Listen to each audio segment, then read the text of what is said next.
আমি এ শহরের আকাশ দেখলাম, জমিন দেখলাম, শত শত নামাজি দেখলাম যারা ফাতিহা জানে না, কত শত ইমাম দেখলাম যারা নিজেই হাদিস মানে না।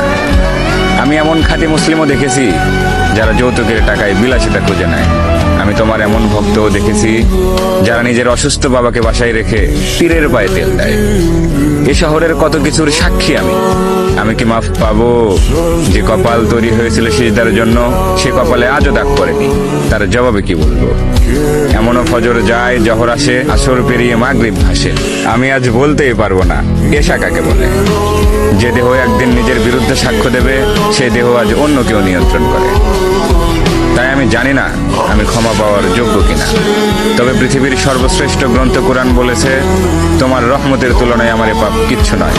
তাই পাপী হাত দুটি উঠিয়ে দরখাস্ত জানাই, ইয়া মালিক, এই ফরমালিন যুক্ত শহরে আমাকে ভেজাল মুক্ত রেখো।